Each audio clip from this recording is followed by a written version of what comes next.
Watu wanafikiri hii kazi ya rais ni kazi rahisi ya kupigiwa kelele kila siku. Mimi nangojea siku mimi nitatoka hapa niende. Mimi nachukue asonge. Ama namna gani?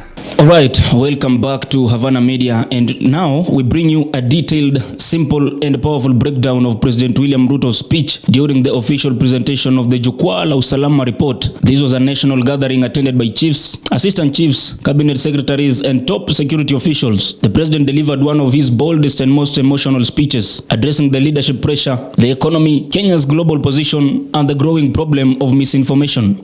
Now let's get straight into the story. President William Ruto stood before a whole field with Kenya's security leadership, chiefs, assistant chiefs, county commissioners and administrators nationwide. And from the very beginning, he spoke with honesty, frustration and authority. He reminded the country that being president is not a small job. In his own words, he said, "Am I insane? Do they think being president is easy? Am I waiting for the day I can leave and let someone else take over?" It was a rare moment of vulnerability, Ruto admitting openly that the weight of the presidency is very heavy. He told the audience that many Kenyans misunderstand the pressure he carries, and some assume that leadership is a walk in the park. He explained that the presidency demands impossible decisions each and every day, decisions that often anger millions but still be made to protect the country. Nyinyi mmeona affordable housing huko Makueni?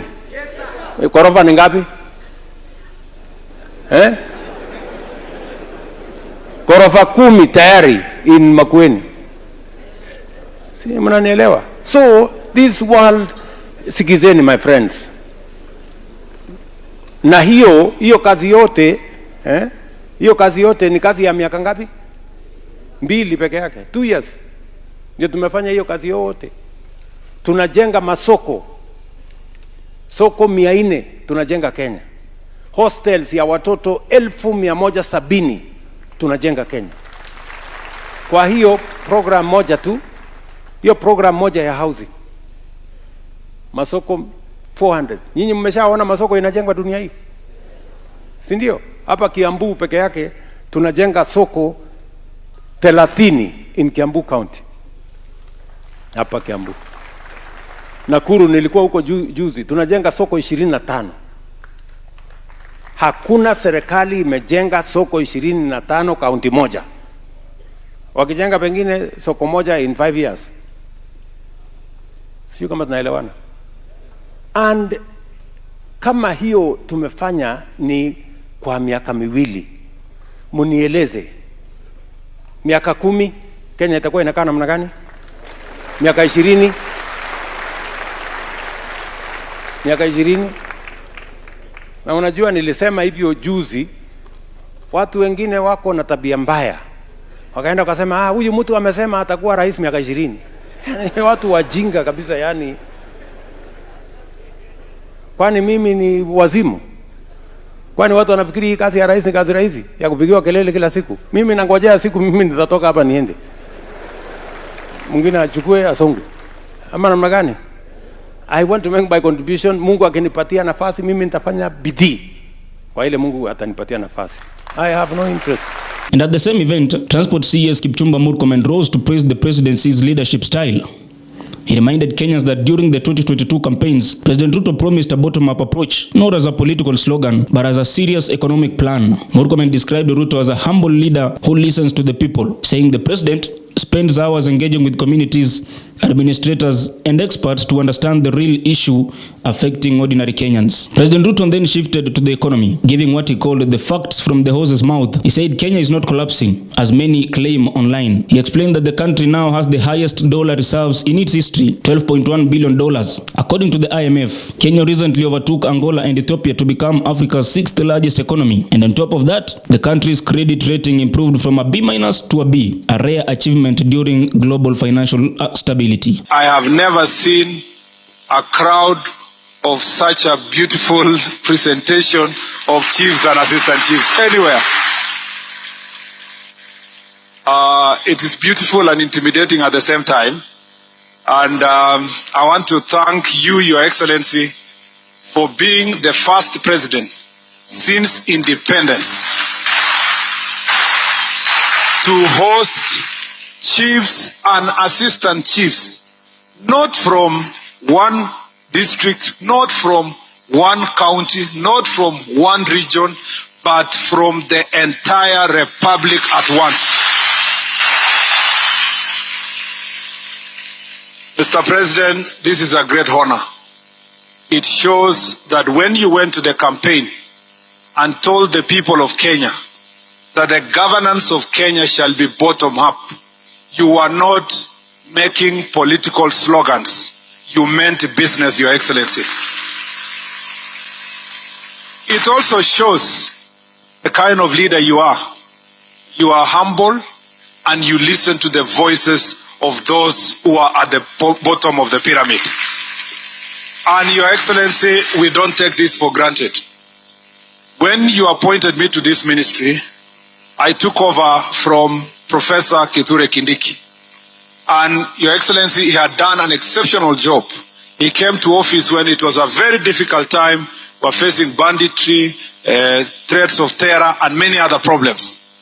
And then when I came to office, you told me, as you continue with the work that Professor started, I want you to go to the bottom and listen to the voices of Kenyans and listen to the voices of the leadership within your ministry and within the government to see how best we can bring together these leaders and take advantage of their expertise and their continuous presence on the ground, Your Excellency, to make sure that government programs are properly explained to the citizens and also government programs are properly implemented from the bottom up.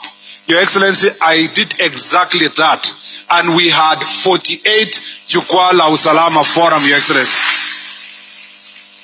Thanks to your leadership and guidance, I now have the privilege of having spoken, sat, listened to chiefs, assistant chiefs, village elders, OCSs in every part of our country, Your Excellency, including in Mandera, where we held 2 meetings, one in Mandera town and another one in Elwak. And it was a great privilege to sit and listen to the voices of these people.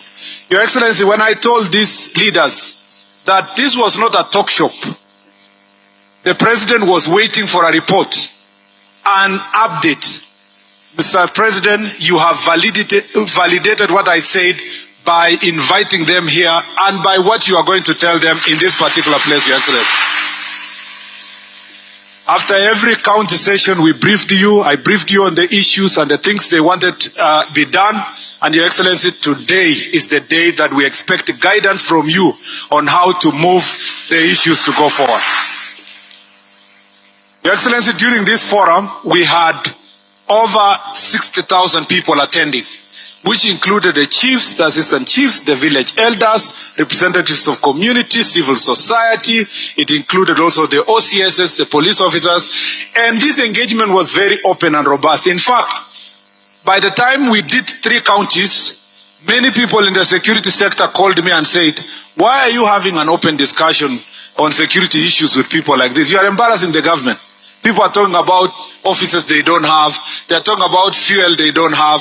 They are talking about these other issues that they don't have. Why are you making this open? And we said, Your Excellency, this is the state of our nation, where if we must solve a problem, it must start by listening to those who are facing those problems on the ground. And because I am not the person who started this process, you started it when you were campaigning prior to 2022, listening to the people. We wanted to make sure that as much as possible, the report we bring to the people of Kenya is authentic, particularly on the issues we are facing as a nation. Ruto then told the audience, you don't transform a country by telling people what they want to hear. You transform a country by making tough decisions. He admitted that some of the financial policies implemented by his government, though they are painful, were necessary to stabilize the economy in the long term. The president also spoke strongly about the misinformation, saying social media has become a playground for fake stories, propaganda, and political rumors. He insisted that many narratives about the government collapse or economic disaster are exaggerated by people who want to cause fear. He said that is why he prefers speaking directly to Kenyans, to give the accurate picture instead of allowing misinformation to spread. Mambo matano ya muhimu ambaye muliniambia nisuluhishe as president, nisuluhishe mambo matano ya muhimu. Ya kwanza ni kushughulikia na kudhibiti uchumi wa taifa letu la Kenya. Mambo ya uchumi ya Kenya ilikuwa mahali ambapo si pazuri, na nyinyi mnajua. Number one, tulikuwa na madeni chungu mzima kama taifa.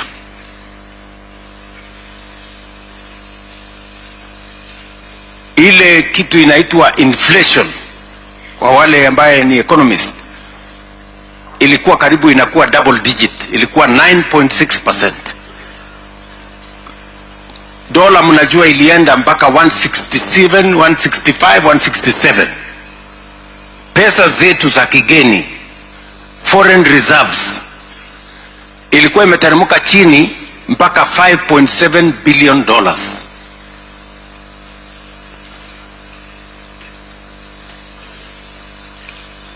Duniani kote watu walikuwa wanaamini ya kwamba Kenya itashindwa kulipa madeni yake.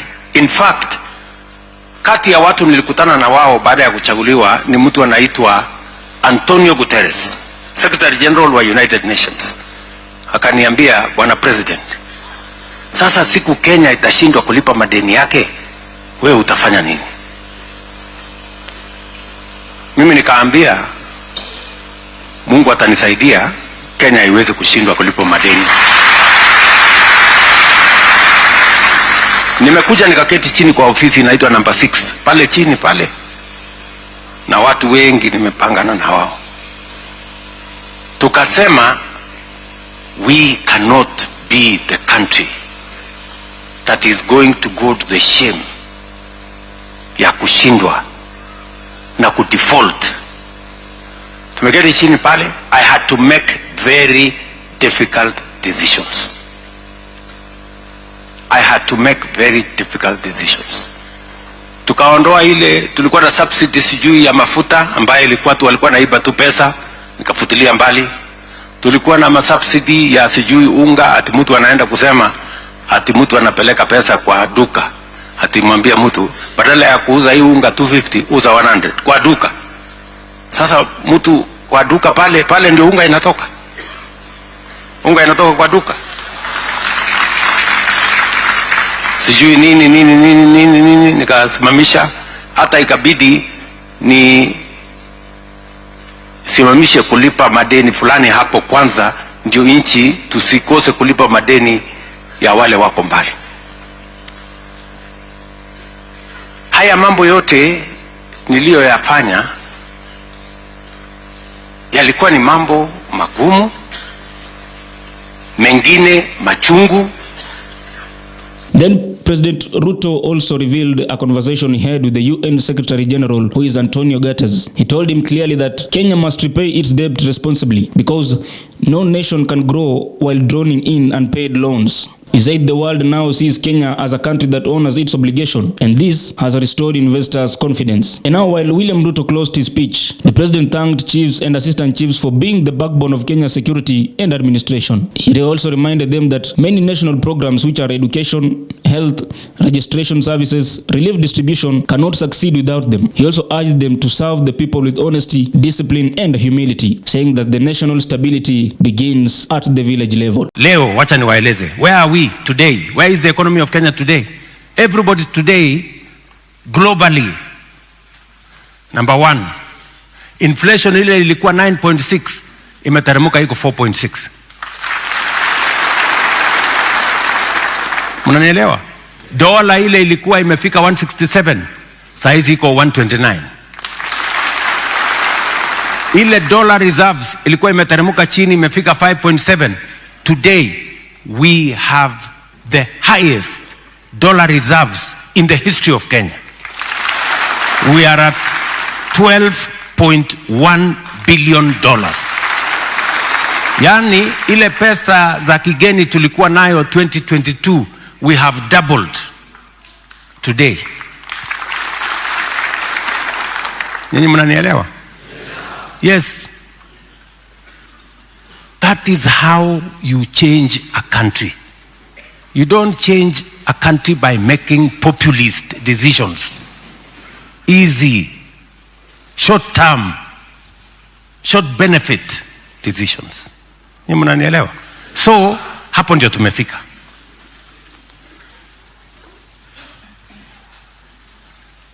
4 months ago, ile uchumi yetu ilikuwa chini. 4 months ago, watu wa IMF wametutangazia kwamba Kenya ime-overtake Angola, ime-overtake Ethiopia. Kenya is now the 6th largest economy in Africa. Wale watu wa rating agencies wanaitwa Standard and Poor's na wale wengine wame-improve rating ya Kenya. Ilikuwa imeenda B-, sasa imepanda iko B na inaendelea kwenda juu. Thank you so much for watching this detailed breakdown of President William Ruto's Jukwaa La Usalama address here at Havana Media. And remember, we do bring you the truth, the clarity, and the full story behind Kenya's biggest political and national events. Remember to like and subscribe so that you never miss out our updates. My name is Oduor Billy. See you next time.